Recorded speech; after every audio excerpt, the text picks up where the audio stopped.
this segment, we're going to be covering ear tagging.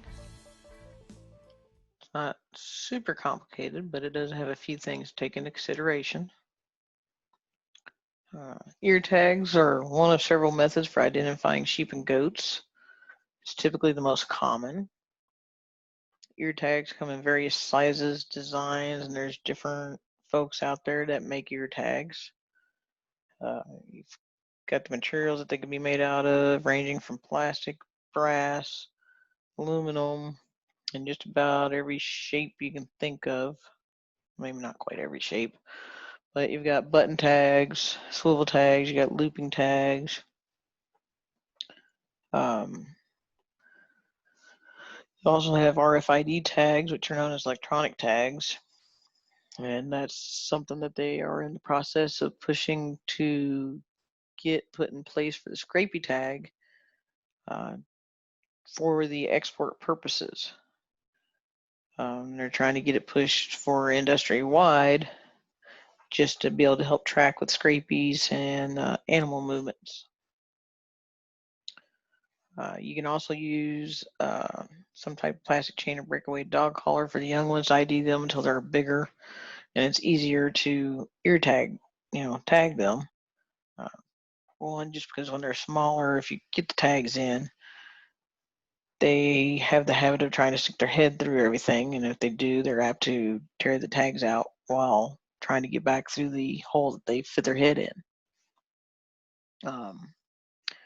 Like I said, I've got a couple of companies up here like Premier One, Allflex, Shearwell, and whatnot that do make ear tags, and they make, and as with most things, it's proprietary, and the tagger, to be able to insert the tags for one, does not work with the other. So when you decide to get tags, make sure it's one that you really like, because if you decide to switch, odds are you're not going to be able to use their ear tagger to insert another brand's tags.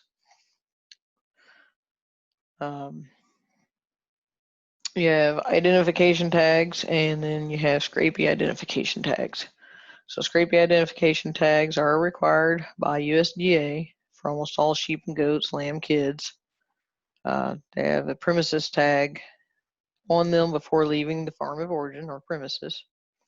And typically the tags have the owner's premises ID number on one side and a sequential number on the other side. The sequential number can also be used as an ID for the animal.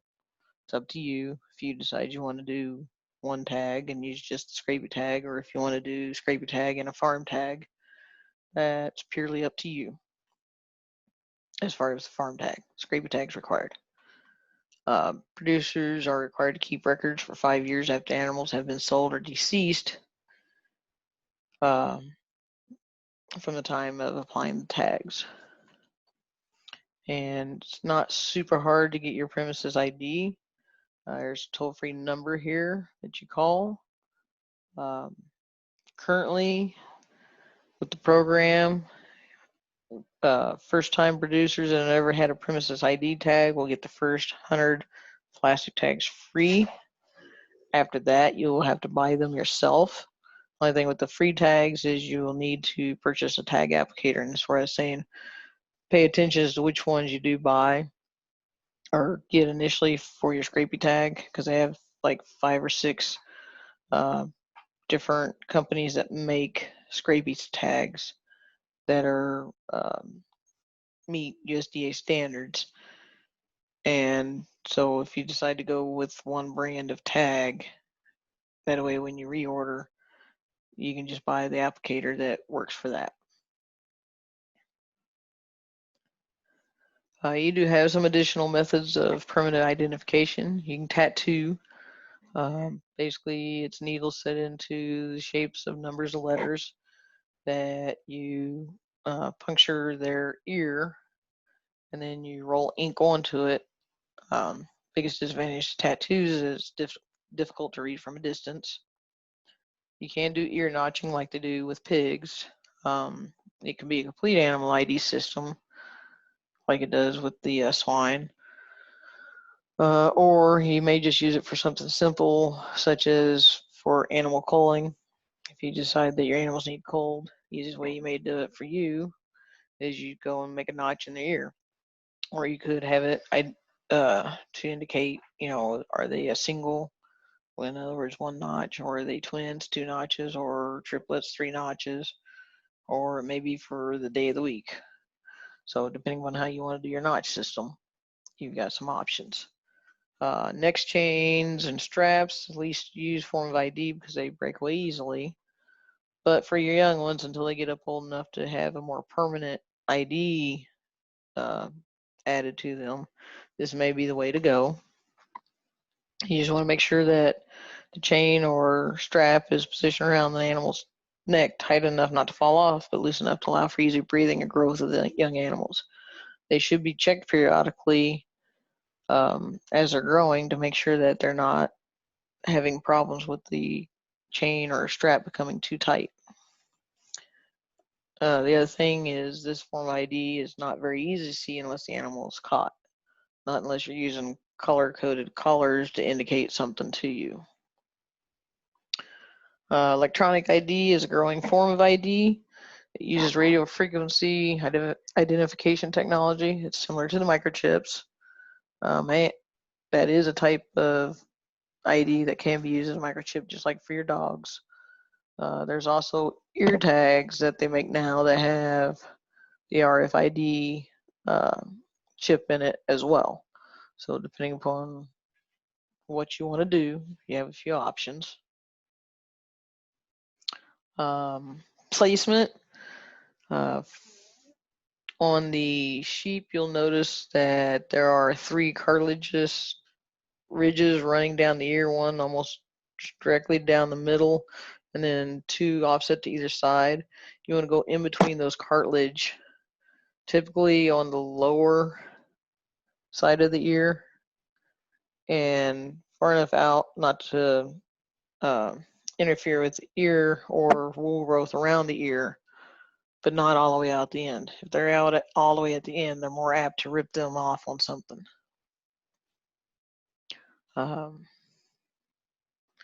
are different colors of ear tags, although keep in mind blue is typically used to indicate that they are going for slaughter only.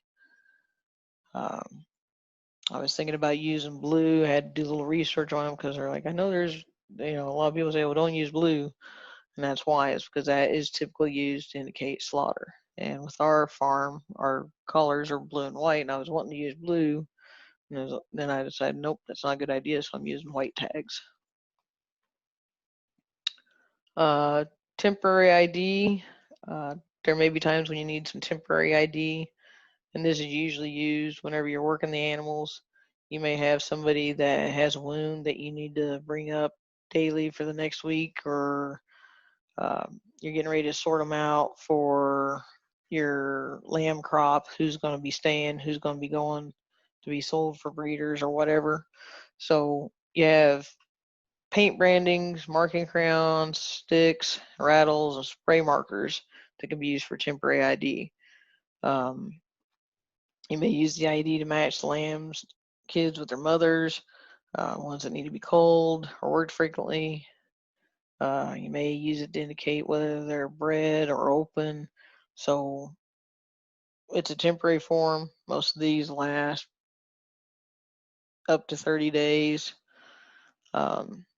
It's a temporary thing you can use to help you in your management of the animals. A couple of resources up here talking about record keeping.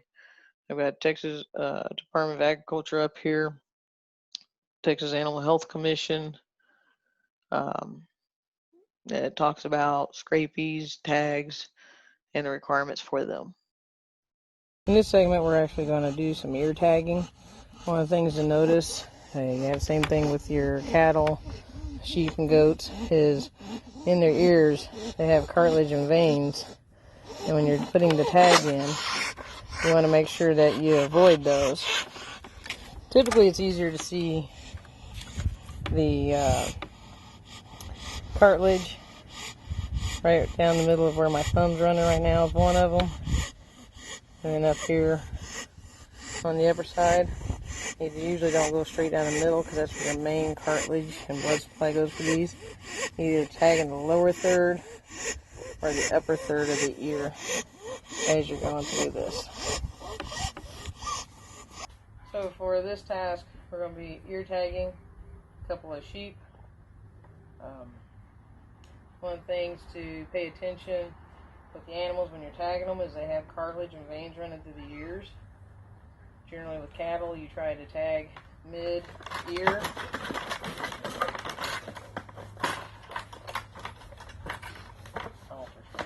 I know that.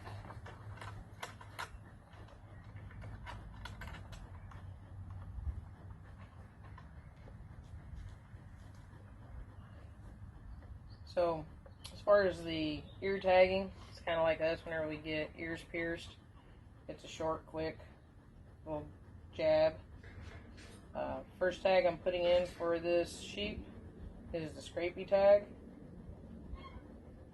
If you notice when I loaded them, I've got them turned out to a certain direction. So as I'm placing the tagger, I can see my landmark to hit for this tagging. You ready? Right now she's done.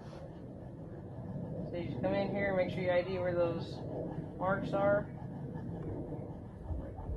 Good. Appreciate it.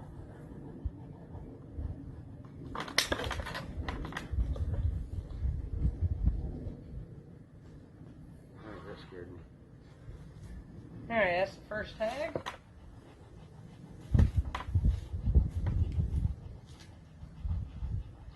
And you just rinse and repeat. The other side is my actual range tag that's going in.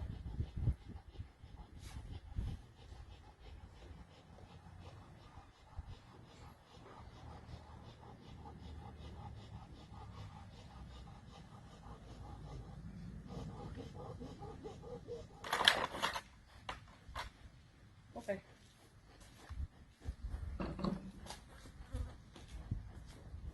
And with that, just make sure they're in. Kind of turn the tag so they don't snag them on anything.